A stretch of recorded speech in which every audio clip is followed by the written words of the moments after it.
Y eso es que hay un cierto despeje del territorio de Crimea y especialmente de Sebastopol. Durante 12 años, Crimea fue el mayor símbolo que sostenía el régimen de Putin, pero ahora la mayor victoria propagandística del régimen se está convirtiendo en su fracaso más visible, porque durante meses Ucrania ha estado estrangulando la península, no con armas, sino con logística. ¿Por qué hacer sufrir a tanta gente? ¿Para qué? Detente. Basta. No a la guerra. Basta. Sus conexiones terrestres y marítimas han sido cortadas una por una, y una península de 2,5 millones de personas se ha quedado sin combustible, sin energía y sin agua. Ahora, los rusos están viendo cómo se convierte en una zona de guerra a la que no pueden viajar, llena de problemas que preferirían no ver. Y los rusos están renunciando a Crimea, están tirando la toalla.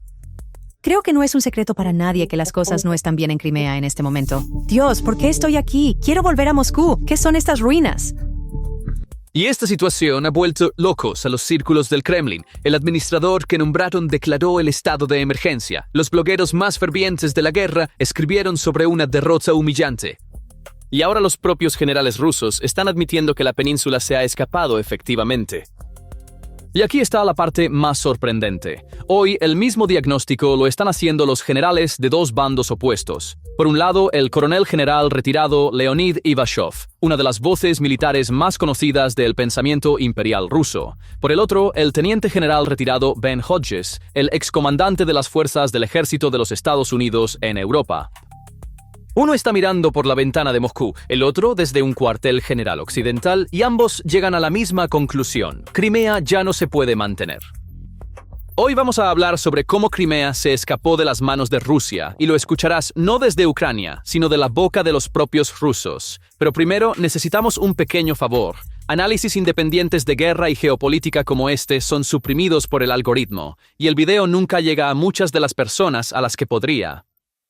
Suscribirse, dar me gusta al video y dejar incluso una sola palabra en los comentarios nos ayuda directamente a superar esa supresión. Ahora, comencemos con ese general ruso. El peso de Leonid Ivashov proviene menos de su rango que de su historia. Ocupó altos cargos en la Dirección de Cooperación Internacional del Estado Mayor General de Rusia y al retirarse se convirtió en uno de los defensores más fervientes de las reivindicaciones geopolíticas de Rusia. En otras palabras, ninguna etiqueta de agente occidental se le puede aplicar. No es uno de los descontentos del palacio, sino un defensor de la idea imperial en sí misma. Y la evaluación de ese hombre sobre Crimea comienza con la línea que escuchaste al principio. Y eso es que hay un cierto despeje del territorio de Crimea y especialmente de Sebastopol. Él dice que una especie de limpieza está en marcha en la península, y especialmente en Sebastopol. Según su perspectiva, la población local está bajo presión, el patrimonio ruso está siendo expulsado y se está extendiendo por las ciudades la sensación de que este ya no es nuestro pueblo. Transmitimos estas afirmaciones como su propia interpretación. Están construidas desde un marco nacionalista y no están verificadas de manera independiente. Pero esas no son las frases importantes.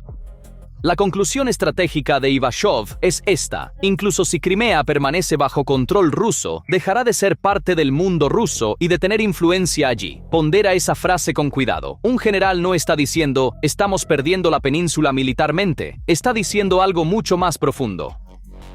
Incluso si permanece en nuestras manos, no será nuestro. El territorio puede quedarse, pero la pertenencia se ha ido. Y ese es el rechazo más fuerte hasta ahora, desde dentro de su propio campo, de toda la narrativa construida hace 12 años con el lema «Crimea es nuestra». Y el hecho de que una frase así pueda ser pronunciada en Rusia es en sí mismo una señal. En un país donde las personas son detenidas por una sola pancarta contra la guerra, que un general retirado pueda explicar ante la cámara que la península se ha escapado, muestra que el régimen no puede silenciar esta voz, porque silenciarlo significaría atacar su propio respaldo ideológico. Un territorio deja de ser nuestro siempre en el mismo orden en la historia. Primero la seguridad se va, luego la economía colapsa, después la gente se aleja y finalmente ese lugar se convierte en la mente del país al que supuestamente pertenece en una carga. La ocupación militar puede cambiar un mapa, pero la pertenencia la decide solo la vida diaria de las personas que viven allí. Y la conclusión del general es confirmada, en sus propias palabras, por las personas que viven en la península. En un video compartido en redes sociales, un residente de Crimea habla directamente a Moscú. Nos prometieron seguridad y una vida normal. Lo que encontramos fueron estaciones vacías, puntos de control y total incertidumbre. Y añaden, en la televisión dicen que todo está bajo control, pero si Crimea ha pasado al modo de supervivencia, entonces nada está bajo control. Lo que un general dice en lenguaje estratégico, un ciudadano común lo resume en una línea. Este lugar ya no es nuestro como solía ser. De hecho, según análisis internacionales, aquellos con medios están vendiendo sus casas en la península y mudándose al interior de Rusia. La gente no ve perspectivas para el futuro. La verdadera pérdida de un territorio no se mide por el descenso de una bandera, sino por la gente que comienza a irse. El mismo diagnóstico no proviene de los opositores del régimen, sino de sus partidarios más fervientes. En Rusia, el círculo conocido como los blogueros Z defiende la guerra en los términos más duros y critica al Kremlin por incompetencia, pero nunca por capitulación. Y el Kremlin no puede silenciar a este círculo. La censura puede bloquear la narrativa de Ucrania, pero silenciar a la audiencia que más apoya la guerra significaría volverse contra su propia base. Es exactamente por eso que los bloggers Z se han convertido tanto en el brazo de propaganda más poderoso del régimen como en su debilidad más incontrolable. Y lo que Maxim Kalashnikov, uno de los nombres más conocidos en ese círculo, ha escrito equivale a una señal de alarma. Él dice, un Tsushima de combustible se está desarrollando en el país. Según su relato, Ucrania ahora está atacando no solo refinerías y depósitos, sino también las estaciones de bombeo a lo largo de los oleoductos y los petroleros en el mar de Azov, privando a Crimea de combustible. Lo que sigue es aún más duro. Si esto continúa, incluso la movilización se vuelve imposible. Los planes para convertir los depósitos bancarios en bonos del gobierno colapsan y la crisis de combustible paraliza todo. La crisis se está extendiendo incluso a Kirguistán y Mongolia, que dependen de los suministros rusos. El déficit presupuestario se acelerará y su conclusión es exactamente lo opuesto al mensaje del Kremlin.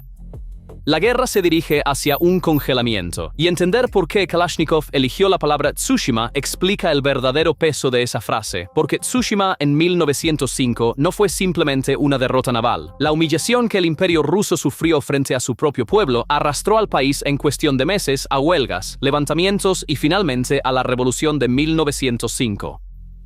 En la memoria política rusa, la palabra Tsushima no significa que perdimos, significa que el momento en que perdimos es el momento en que el régimen fue sacudido. Que uno de los propagandistas más leales del Kremlin recurra a esa palabra no es simplemente enojo, es una advertencia deliberada. Lo que está diciendo, en esencia, si esto continúa, lo que viene no es una derrota en el frente, sino un temblor en casa. Y la línea final de ese texto resume por qué existe este video. ¿Qué es esto, sino un fracaso rotundo y humillante? Recordemos una vez más de quién provienen estas frases. Estas no son las palabras de un disidente o de un grupo de expertos occidental. Pertenecen a uno de los defensores más apasionados de la guerra. En los sistemas autoritarios, el verdadero punto de quiebre no es cuando la oposición habla. La oposición siempre habla. El verdadero quiebre es cuando la base leal comienza a decir, estamos perdiendo. Y el mismo agotamiento ahora se expresa abiertamente en la calle. En un video que apareció en las redes sociales, una mujer rusa, después de otra evacuación en una instalación, se dirige a la cámara y suplica, esto es una pesadilla absoluta, detengan esta guerra ahora. Lo que destaca es que se dirige no a un lado, sino a ambos. Suficientes drones y misiles de ambos lados. ¿Cuánto tiempo más puede continuar esto? Las palabras de Kalashnikov, la guerra se dirige hacia un congelamiento, y la súplica de esta mujer son, al final, la misma conclusión en dos idiomas diferentes. Uno lo expresa a través de la estrategia, el otro a través del agotamiento. Una breve pausa. Tu me gusta, un comentario de una sola palabra y tu suscripción ayudan directamente a que este video llegue a muchas más personas. Porque ahora vamos a mirar la misma imagen desde el otro lado del frente a través de los ojos de un comandante de la OTAN. El teniente general retirado Ben Hodges es el excomandante de las fuerzas del ejército de los Estados Unidos en Europa, un soldado que durante años dirigió efectivamente el flanco oriental de la OTAN. Y su interpretación de Crimea coincide inquietantemente con lo que dice Ivashov. Hodges comienza desde la geografía. Crimea se asienta como un puñal clavado en el Mar Negro, bloquea la entrada al Mar de Azov, amenaza todo lo que sale de Odessa e incluso puede presionar la producción de gas de Rumania en el Mar Negro. Por eso Catalina la Grande lo tomó a finales del siglo XVIII. Pero el punto clave de Hodges es este. La misma geografía que hace a la península tan importante también la hace tan vulnerable. Agua en 3 lados y solo unos pocos enlaces estrechos a tierra. Incluso algunos funcionarios del gobierno, personas que se dan cuenta de que Crimea se está convirtiendo en una trampa, por así decirlo, y están tratando de salir de allí. ¿Es algo que Ucrania podrá mantener o aumentar con ese tipo de intensidad? Y Ucrania está explotando exactamente esa vulnerabilidad hoy. Según Hodges, la península se ha vuelto militarmente insostenible. La flota del Mar Negro ya no puede operar libremente desde Sebastopol. Los aeródromos y las bases logísticas son inutilizables y la red de radares y defensa aérea está siendo desgastada continuamente. En sus propias palabras, no queda ningún lugar para esconderse. La segunda fase es el aislamiento, y Hodges dice que está ganando velocidad. Debido a que el puente de Kerch ha sido golpeado repetidamente, el tráfico pesado a través de él se ha reducido significativamente. Los cruces en el norte son atacados diariamente. Los convoyes rusos están redirigiéndose hacia los puntos donde aún pueden cruzar, lo que los hace aún más vulnerables. Por eso, casi todos los días aparecen imágenes de convoyes en llamas en las redes sociales. ¿El resultado? Rusia ya no puede usar Crimea como la base logística que sostiene a sus tropas en el sur. Pero la observación más sorprendente de Hodges no es militar. Es psicológica. En su opinión, el hecho de que la península se convierta en un lugar donde los rusos no pueden vacacionar es precisamente lo que le dice a más y más rusos que están perdiendo la guerra. Ya no pueden llegar a esas playas que visitan cada verano. Y esta es la confirmación del campo contrario de la tesis que recorre todo este video. La verdadera pérdida de Crimea no está ocurriendo en el mapa, sino en las mentes rusas. Hodges llama a esto tácticas clásicas de asedio, aislando un lugar y privándolo de combustible, y nos recuerda que Crimea no es un lugar autosuficiente.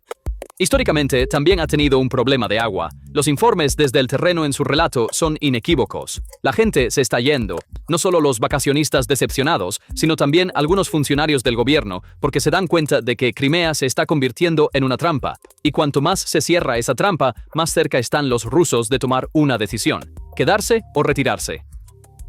La situación en el mar respalda la misma interpretación. Según Hodges, la flota del Mar Negro ya no es un factor real en esta guerra. Sus barcos y buques de transporte de combustible están siendo golpeados continuamente por sistemas no tripulados, y la flota no puede moverse libremente fuera de su propia base principal. Cuando una armada no está segura en su propio puerto, el estatus de fortaleza intocable ya ha terminado. Y su respuesta a la pregunta de cómo se debe medir el éxito también merece atención. En su opinión, la métrica correcta en esta guerra no son los kilómetros cuadrados tomados, sino el efecto, y el indicador a observar es la producción de petróleo y gas de Rusia, su capacidad de refinación y sus exportaciones. Si esa curva sigue bajando, la estrategia de Ucrania está funcionando, porque Rusia solo puede financiar esta guerra con la energía que logra vender. Creo que por eso ves a muchas empresas europeas e incluso empresas estadounidenses ahora buscando hacer negocios en Ucrania o con Ucrania. Por eso, para la supervivencia de Ucrania en el futuro, van a tener que ser como Israel en algunos aspectos, teniendo un muy fuerte, poderoso. Esta es también la tesis que Hodges ha sostenido durante mucho tiempo. Crimea es el terreno decisivo de esta guerra. Si Ucrania restablece el control sobre la península, se vuelve mucho más difícil para Rusia sostener la guerra política y psicológicamente. Pero también menciona el otro lado de la moneda. Si Rusia permanece en Crimea, puede obstruir indefinidamente las exportaciones de Ucrania desde Odessa y su acceso al mar de Azov.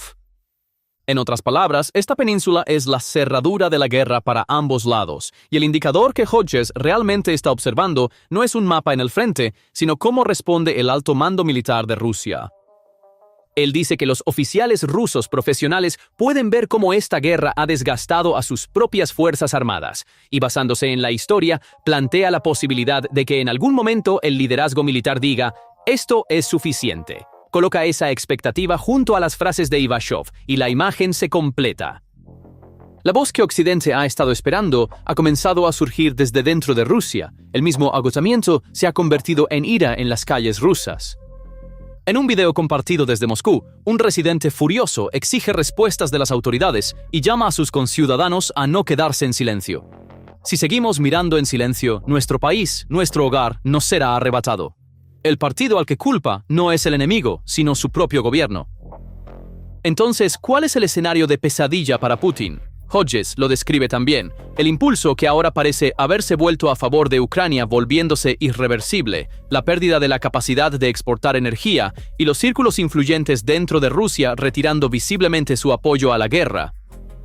Cuando esos tres lleguen juntos, él cree que el Kremlin concluirá por sí mismo que se ha terminado. La advertencia final de Hodges se refiere a la probable respuesta del Kremlin. Coloca las medidas tomadas en los cruces fronterizos junto al portavoz del Kremlin que ahora dice abiertamente «estamos en guerra», en lugar de operación militar especial, y lo interpreta como una señal de que el público podría estar siendo preparado para una movilización a gran escala. En otras palabras, el régimen podría estar considerando aumentar las apuestas para recuperar la iniciativa que ha perdido. Sin embargo, considera extremadamente improbable una escalada nuclear. Rusia no gana nada práctico con tal paso. Lo que realmente le sirve es la vacilación que la mera posibilidad crea en Occidente. Y esta lectura encuentra su correspondencia en el análisis occidental. La evaluación de The Wall Street Journal es directa. Crimea, celebrada en 2014 como el regreso de la joya de la corona imperial, ya no es un logro histórico, sino un lastre alrededor del cuello de Putin, un punto de vulnerabilidad que podría poner en peligro su capacidad para seguir librando la guerra. El experto en Rusia, Mark Galeotti, añade la consecuencia política. Si Putin concluye que perder Crimea provocaría su propia caída política, podría sentarse a la mesa, pero con igual probabilidad podría ser persuadido a aumentar las apuestas. El hombre que el propio Kremlin nombró confirmó lo que describen todas estas evaluaciones. El 26 de junio, Sergei Aksionov declaró un estado de emergencia y admitió esto. No podemos garantizar las ventas diarias en las estaciones de combustible, y tampoco podemos dar un calendario firme para la distribución. Luego, las ventas de combustible a propietarios de automóviles individuales y a empresas se detuvieron por completo. La gasolina iría solo a las instituciones estatales que mantienen la península funcionando y segura. Quién está haciendo esta declaración también importa. Aksionov fue el hombre que Moscú instaló como el símbolo viviente de la anexión de 2014. 12 años después, el mismo hombre en la misma península dice que no puede garantizar que su gente encontrará combustible. Una administración que detiene las ventas de combustible a sus propios civiles ya no está gestionando la normalidad, está gestionando la escasez. Y un estado de emergencia es legalmente el Estado diciendo, no puedo gobernar esto por medios ordinarios. El resultado económico se mostró debidamente en el turismo. Según los datos de reservas, aproximadamente el 80% de las reservas de hotel en la península fueron canceladas. La cadena de admisiones llegó hasta la cima también. Putin admitió en la televisión estatal que los ataques estaban creando problemas y que había una escasez de combustible. Luego agregó que no era crítico. Si quieres medir la verdadera condición de un régimen, no mires las afirmaciones de la oposición, sino los números de la propia agencia de encuestas del gobierno.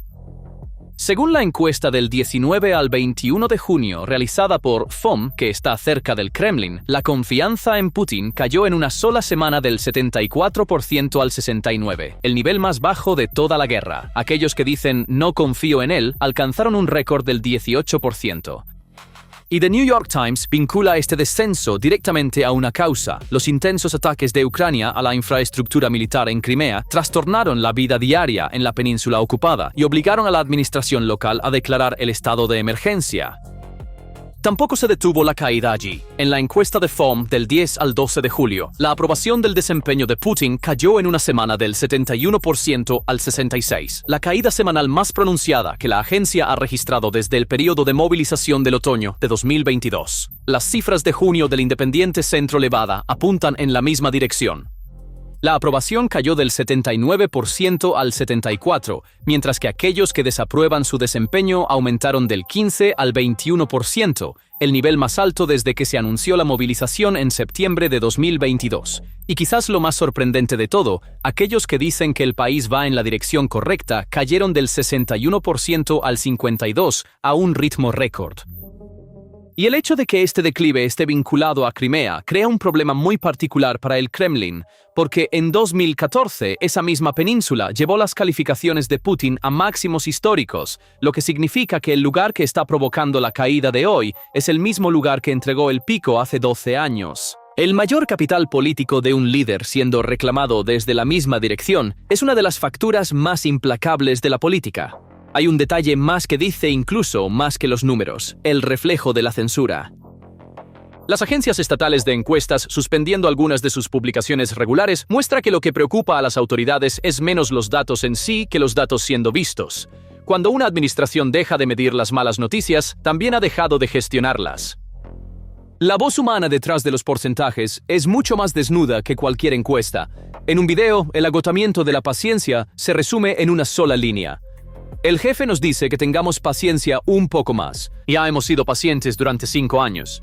La descripción utilizada en el mismo clip para el estado de ánimo de las personas es igualmente impactante. Hay una confusión total en las cabezas de las personas, ninguna expectativa de un futuro brillante y ninguna esperanza de que las cosas mejoren. Lo que todas estas voces tienen en común es la ruptura de un acuerdo muy familiar. Desde su fundación, el sistema de Putin ha ofrecido a sus ciudadanos un intercambio.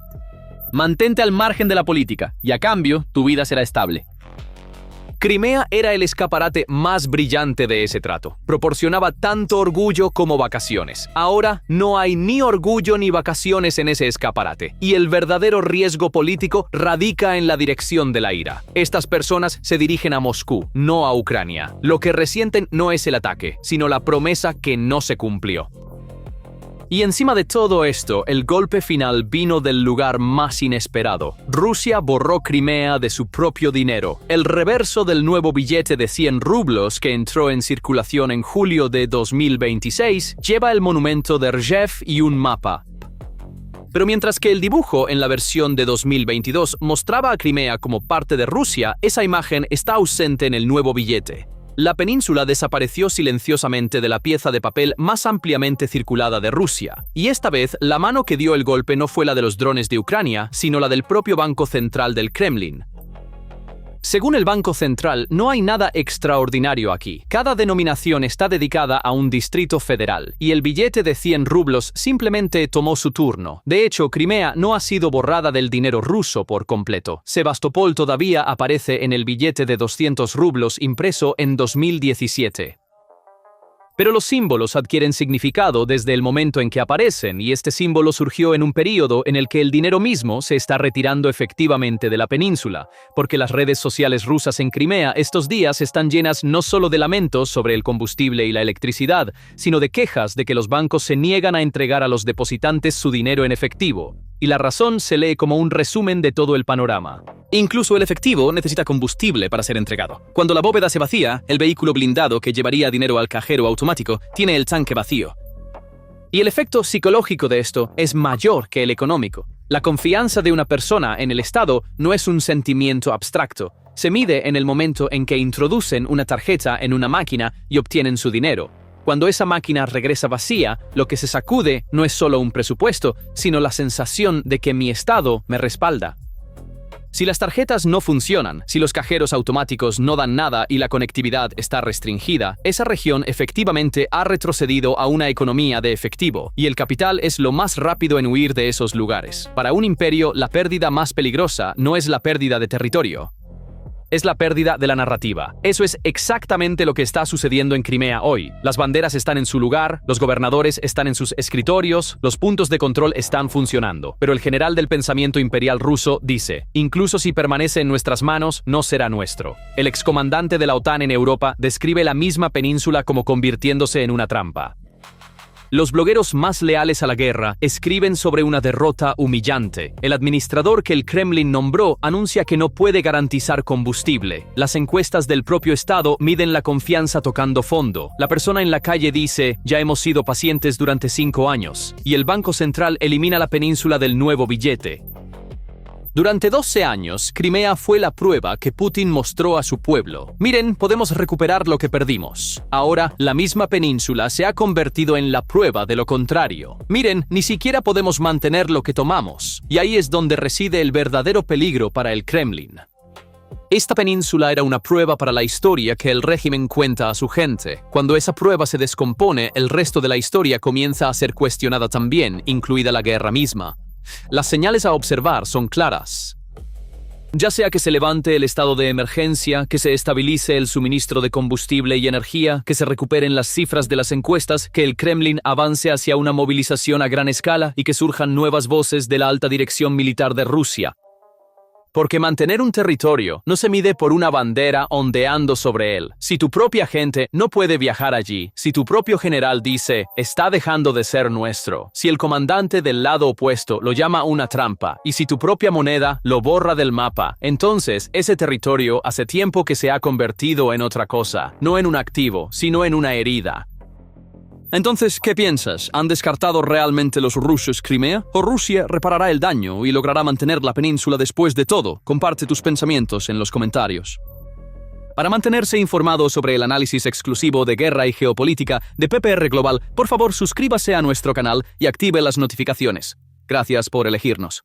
Gracias por elegirnos. Gracias por elegirnos. Gracias